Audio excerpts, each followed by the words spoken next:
Halo, Assalamualaikum warahmatullahi wabarakatuh. Kembali lagi bersama aku, Fadhila Azhar. Jadi hari ini, malam ini, di saat cuaca yang hujan, aku ingin sharing. Sebenarnya ini tuh bikin videonya buat temen aku ya, buat ada yang mau ngelamar sebagai pegawai BLUD. Jadi sekalian aja aku mau sharing-sharing pengalaman aku dulu waktu mengikuti rekrutmen BLUD di salah satu rumah sakit umum daerah.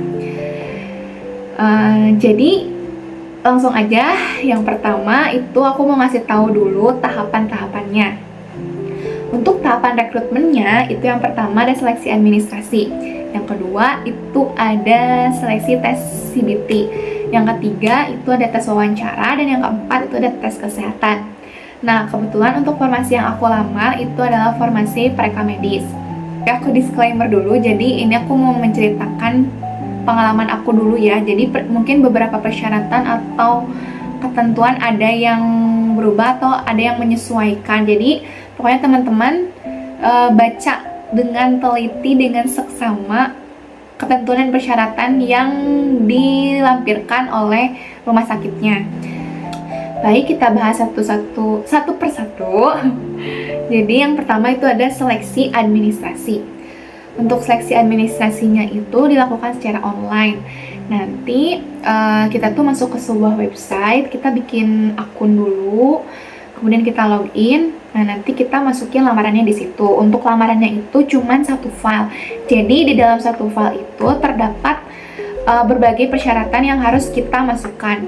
Aku bahas satu persatu ya. Yang pertama itu ada surat lamaran kerja yang ditujukan kepada direktur. Nah, surat lamarannya itu harus nantinya tuh ditandatangani di atas materai menggunakan pena warna biru. Untuk surat lamaran yang ditujukan ke direktur itu formatnya nanti udah disediakan sama pihak rumah sakitnya. Setelah itu, yang kedua itu adalah daftar riwayat hidup. Nah, kalau daftar riwayat hidup itu sering dikenal sebagai CV. Kalau CV yang aku gunakan dulu untuk ngelamar yaitu CV yang berbentuknya ATS. Nah, mungkin teman-teman bisa searching sendiri CV ATS seperti apa. Kemudian untuk syarat selanjutnya itu adalah KTP. Nah, untuk KTP-nya itu aku scan-nya itu bagian depannya aja, jadi nggak sama yang belakangnya. Untuk scan-nya itu buat teman-teman harus berwarna, tidak boleh hitam putih. Kemudian selanjutnya ada ijazah. Nah, ijazah ini juga harus yang berwarna ya scan-nya. Sama yang selanjutnya itu adalah transkrip. Nah, transkrip juga harus berwarna dan pastikan itu sudah legal ya.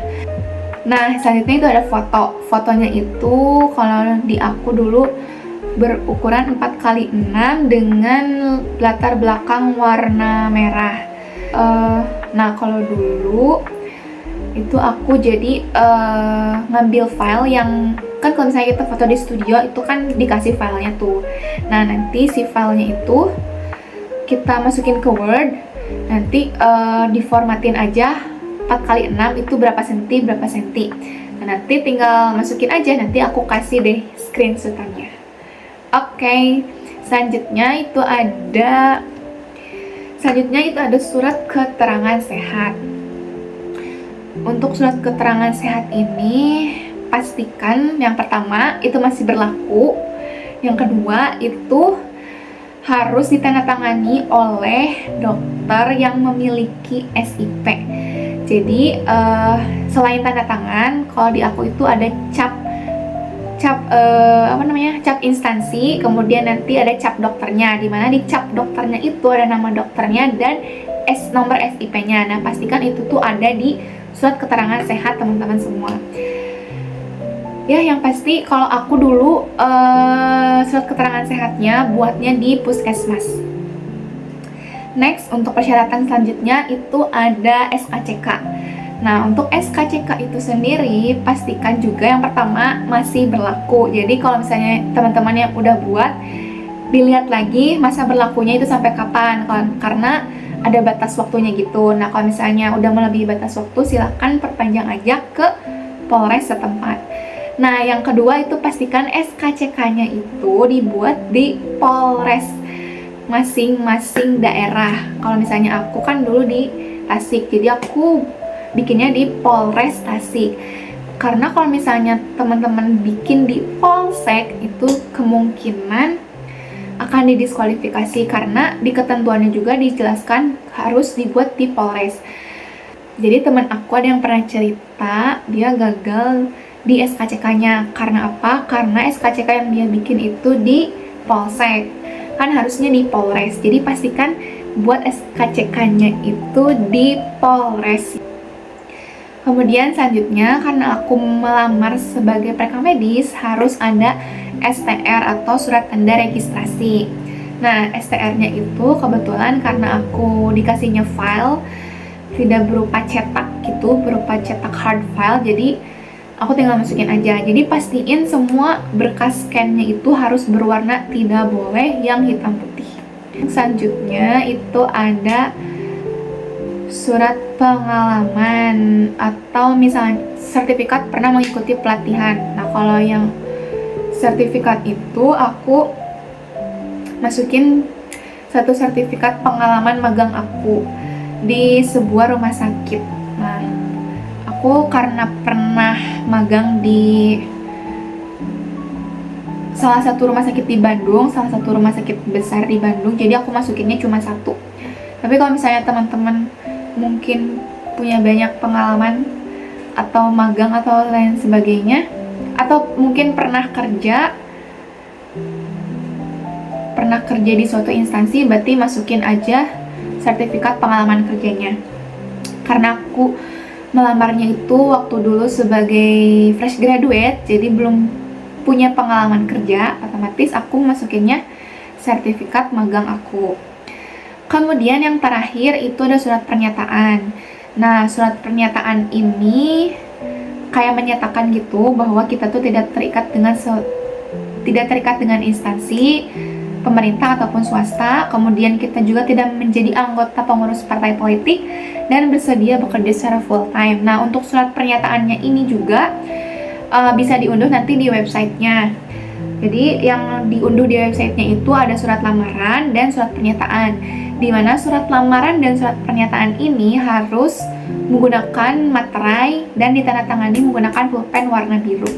Oke, setelah semua berkasnya siap, itu teman-teman bisa di satu file PDF kan, kemudian nanti dilihat lagi ukuran filenya karena tidak boleh melebihi 10 MB.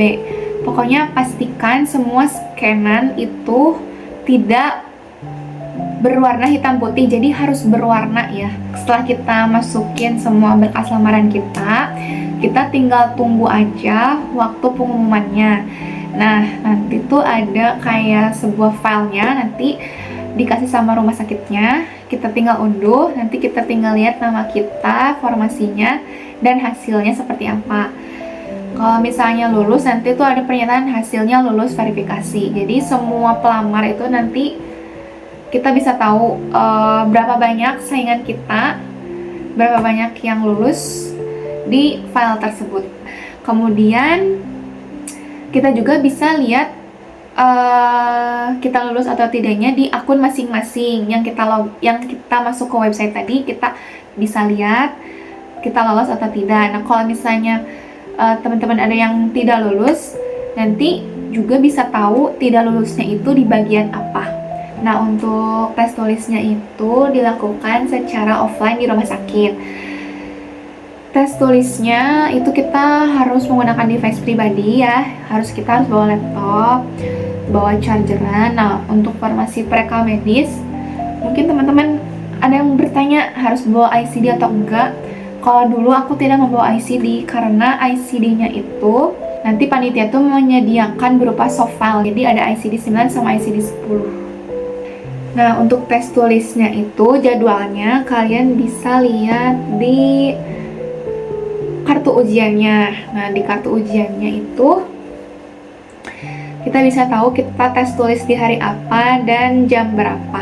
Jadi ada 2 sesi. Yang pertama itu ada sesi pertama itu dari jam, kalau nggak salah dari jam 8. Kalau yang sesi kedua itu dari jam 1. Nah, jangan lupa pokoknya untuk tes tulis itu bawa device pribadi, chargernya jangan lupa, kuotanya, sama kartu peserta atau kartu ujiannya, dan KTP. Tes pengetahuannya gitu, atau tes CBT-nya itu ada 2 bagian. Yang pertama itu ada TKD atau tes kemampuan dasar, yang terdiri dari tes wawasan kebangsaan dan tes intelijensi umum. Jadi kayak hampir 11-12 sama CPNS. Nah, kalau yang TKD itu kan ada TWK sama TIU. Nah, kalau yang TWK, tes wawasan kebangsaan, itu kayak soal-soal sejarah sama soal kewarganegaraan, kayak PPKN gitu. Pokoknya kalau dulu aku itu belajarnya lihat soal-soal yang waktu CPNS. Kemudian tes intelijensi umum itu kayak logika matematika. Pokoknya teman-teman bisa latihan atau lihat-lihat soalnya di Google. Nah, untuk TKD itu ada 40 soal. Dan jadi penyelesaiannya itu kita harus selesaiin dulu TKD semua berbarengan. Nanti setelah TKD-nya beres, semua beres, nah nanti baru kita masuk ke TKB atau tes kemampuan bidangnya. Jadi dimulainya itu barengan, diakhirinya juga bareng-bareng gitu. Jadi kalau yang pertama itu TKD dulu, jadi nunggu dulu semua beres TKD baru masuk ke TKB. Nah, nanti juga nilainya muncul di kalian nanti juga teman-teman bisa lihat nilainya masing-masing ya. Jadi setelah kita ngisi itu kita bisa lihat kita dapat berapa nilainya dan benar berapa. Kemudian selanjutnya ada tes kemampuan bidang. Tes kemampuan bidang itu sesuai dengan formasi yang teman-teman lamar. Karena aku formasi preka medis, jadi soalnya tentang reka medis. Sama untuk jumlah soalnya itu ada 40. Jadi total keseluruhannya itu ada 80 soal. Nah, kalau untuk TKB yang di reka medis, soal-soal basic aja, kayak manajemen, statistik, coding, dasar-dasar. Pokoknya kalau di grade itu tingkat kesulitannya dari yang termudah ke yang tersulit. Yang termudah itu TKB, yang kedua itu ada TIU, dan yang terakhir itu ada TWK. Kalau menurut aku pribadi ya. Jadi mungkin teman-teman bisa mempersiapkan diri belajar dari jauh-jauh hari. Kemudian nanti setelah kita tes tulis itu kita bisa tahu tuh nilai kita betulnya berapa. Nah, nanti juga ada pengumuman yang secara keseluruhannya. Nanti kalian bisa pantau di websitenya. Oh iya, untuk tes tulis ini ada yang namanya passing grade atau kayak KKM-nya gitu. Nah, kalau KKM-nya itu 75. Nah, ternyata setelah pengumumannya di up sama rumah sakit, di formasi yang aku lamar, di formasi preka medis ini tidak ada yang lulus passing grade sama sekali. Jadi yang diambilnya itu nilai yang terbesar. Nanti di grade gitu nilainya diambil 6 orang. Setelah itu dari 6 orang itu bisa masuk ke tahap selanjutnya, yaitu tes wawancara. Untuk tes wawancara itu sendiri ada 2 bagian juga, ada tes wawancara umum dan tes wawancara bidang. Nah, untuk persyaratan yang harus disiapkan waktu tes wawancara itu ada KTP sama kartu ujian, dan juga jangan lupa bawa poin masing-masing. Kemudian untuk yang wawancara umum itu pertanyaannya basic aja, kayak motivasi, kemudian tahu lamaran ini dari mana, kemudian kayak alasan kenapa melamar ke rumah sakit ini. Pokoknya basic wawancara aja gitu. Pokoknya kalau untuk tes wawancara itu tipsnya yang pertama tenang. Anggap aja kayak ngobrol biasa tapi menggunakan bahasa yang sopan santun dan sedikit baku pokoknya. Tapi kalau waktu dulu aku itu tes wawancara umumnya itu tidak terlalu tegang dan cukup menyenangkan juga, karena tes wawancaranya itu berbarengan gitu, 3 orang pelamar dan 3 orang pewawancara. Nah, untuk wawancara umum itu diwawancarainya sama kayak kepala-kepala rumah sakit, kayak kepala kepegawaian, kasih pelayanan, kayak gitu. Nah, untuk selanjutnya itu ada tes wawancara bidang. Nah, kalau tes wawancara bidang itu sama kepala reka medisnya, kemudian sama beberapa petugas reka medis, sama yang mau wawancaranya itu 3 orang. Nah, kalau tes wawancara bidang itu kita masuknya seorang-seorang. Dan di wawancara bidang juga itu lebih ke pertanyaan-pertanyaan terkait, karena aku formasi reka medis, jadi ditanya terkait reka medis juga. Aku sih waktu dulu ingat ditanya kayak rumus statistik pasien case kayak gimana, kemudian ditanya mata kuliah favoritnya apa. Nah, pokoknya yang teman-teman masukin di CV itu biasanya ditanya lagi sama yang mau wawancara. Jadi pastikan kalian benar-benar menguasai CV kalian. Kalian memahami apa yang kalian masukkan dan bisa menjelaskan CV kalian.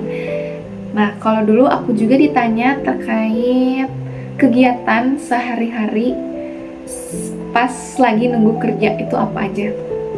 Nah, jadi selain ditanya-tanya itu di wawancara bidang kita juga praktek. Praktiknya itu ada pendaftaran, ada coding, ada statistik, ada penjajaran.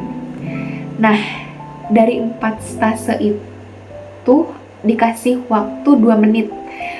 Yang pertama itu ada pendaftaran, nanti yang mewawancaranya itu berpura-pura sebagai pasien. Nanti tuh pokoknya ada study case gitu. Nah, kalau yang waktu dulu itu aku inget banget dikasih pendaftaran IGD. Jadi pasiennya tuh kayak dia tuh daftar ke IGD, gak bawa identitas. Nah, pasti kan kita bingung ya, ini dari mana gitu identitasnya. Kalau aku dulu jawabnya, lihat aja di aplikasi MJKN. Nah, kalau di MJKN itu kan kita bisa tahu tuh nomor BPJS-nya. Nah, karena sekarang itu udah istilahnya udah terintegrasi, jadi ketika kita masukin nomor BPJS, kita juga bisa nge-link ke NIK-nya gitu. Nah, nanti ditanya juga tuh setelah daftar gimana alurnya gitu. Karena dulu yang aku pelajari di kuliah, kalau di IGD itu pasiennya dibaruin semua, jadi ya aku jawab sebisanya aku. Padahal kalau misalnya di kenyataan di lapangan itu, kalau misalnya setelah daftar kita bisa lihat kan itu pasien lama atau pasien baru. Kalau misalnya pasien baru, kita buatkan RM barunya. Kalau misalnya pasien lama, kita tinggal cari RM-nya di filing. Kalau misalnya masih berbasis manual gitu. Jadi pokoknya di pendaftaran itu soalnya studi kasus gitu. Kemudian yang selanjutnya itu ada statistik. Nah, statistik juga itu kita menghitung bor, kalau nggak salah bor BTO, lupa lagi, pokoknya hitung. Dan itu tidak boleh menggunakan kalkulator. Kita nggak boleh bawa kalkulator, dan kita juga nggak boleh pakai kalkulator di laptop. Karena dulu aku sempat membuka kalkulator di laptop tapi dilarang. Jadi sebisanya aja. Tes codingnya itu sama 2 menit. Nanti itu kita dikasih RM, berkas RM-nya. Mungkin kalau aku dulu lihatnya di resume aja, diagnosisnya apa, tindakannya apa. Nah, untuk ngodingnya itu nanti ada di laptop. Jadi nanti tuh dikasih laptop, kita nggak harus bawa laptop. Nanti tuh ada laptop dari panitianya. Nanti di laptop tersebut kita bisa buka ICD-nya. Untuk yang di coding yaitu biasa diagnosis utama, diagnosis sekunder, tindakan utama, dan tindakan yang lainnya. Kayak penunjang juga kalau misalnya ada, dimasukin aja di coding. Dan tulisannya seperti biasa, tulisan dokter. Kemudian untuk selanjutnya itu ada tes penjajaran. Nanti tuh dikasih beberapa dokumen medis, terus kita jajarkan. Nah, kalau dulu aku itu dijajarkan sesuai TDF. Waktunya 2 menit. Dan itu kalau penjajaran mah gampang ya, mungkin udah biasa, apalagi TDF. TDF itu kan dari nomor dari 2 digit akhir, 2 digit akhir, 2 digit depan, 2 digit tengah. Setelah wawancara kan karena formasi yang dibutuhkan ada orang, jadi langsung nanti setelah pengumuman itu diambil 2 orang yang lulus. Nah, nanti juga di wawancara, di pengumumannya itu ada nilainya juga. Nilai wawancaranya, ada akumulasi juga dari yang tahap 1. Jadi yang pokoknya yang final pengumuman wawancara itu ada, kan untuk bobotnya itu 40% nilai seleksi tahap 1, 60% nilai seleksi tahap 2. Untuk yang tahap 1 kan yang tes tulis, yang tes CBT, yang tahap 2 itu yang wawancara. Untuk tes kesehatannya itu ada 4. Yang pertama tes kesehatan umum kayak tinggi badan, berat badan, kemudian tensi yang kayak gitu. Terus ada pemeriksaan urin, kemudian ada pemeriksaan darah, dan yang keempat itu ada tes kayak psikotesnya gitu. Kalau dulu aku itu tesnya pakai tes MMPI. Nah, untuk tes MMPI-nya itu sendiri, tesnya itu di kertas gitu, jadi nggak bawa laptop. Jadi kalau untuk tes kesehatan itu nggak bawa laptop dulu, cuman bawa pulpen, KTP sama kartu ujian. Nah, teman-teman bisa lihat contohnya mungkin MMPI di Google, contoh soalnya. Dan itu tuh terdiri dari 567 pernyataan. Banyak sekali karena itu 2 jam kalau nggak salah ngisinya. Itu 2 jam. Pilihannya itu positif negatif gitu. Kalau dulu kalau nggak salah disilang ngejawabnya, kalau enggak jadi untuk lembar jawabannya itu ada positif negatif gitu. Jadi ini tuh soalnya tuh bukan kayak soal pertanyaan tapi pernyataan. Kayak misalnya, aku menyukai majalah teknik. Kalian bisa jawab sesuai keinginan kalian. Kalau positif berarti ya, kalau negatif berarti tidak. Nah, selanjutnya setelah kita beres tuh tes kesehatan, masuklah ke masa orientasi. Masa orientasinya itu 3 hari. 3 hari pakaiannya itu baju hitam putih. Ya mungkin teman-teman juga udah tahu orientasi kayak pengenalan rumah sakit, pengenalan unit-unitnya. Jadi nanti tuh dari tiap unit masing-masing, kayak misalnya unit reka medis, unit laboratorium, farmasi, itu mempresentasikan bagaimana alur kerja di rumah sakit, kayak gimana. Terus nanti juga ada kayak BHD juga, nanti ada hospital tour juga. Seperti itu mungkin untuk untuk masa orientasi. Oke, mungkin sekian yang dapat saya sampaikan. Kalau ada pertanyaan boleh ditaruh di kolom komentar aja. Sebagai penutup, ini tuh rekrutmennya terbuka, jadi teman-teman bisa tahu gagalnya karena apa, bisa tahu hasilnya seperti apa. Dan yang pasti sebelum melakukan rangkaian rekrutmen, pastikan berlatih. Tidak hanya berlatih pengetahuan, tapi berlatih juga cara berbicara. Dan yang terpenting pokoknya jangan lupa untuk berdoa, memperbanyak beribadah kepada Allah. Karena yang menentukan ini semua pada akhirnya yaitu takdir Allah. Jadi pokoknya jangan berkecil hati kalau misalnya belum lulus. Pasti insya Allah ada rencana yang Allah siapkan lebih baik dan lebih pantas buat teman-teman semua. Mungkin sekian yang dapat aku sampaikan. Wabillahi taufiq wal hidayah. Wassalamualaikum warahmatullahi wabarakatuh.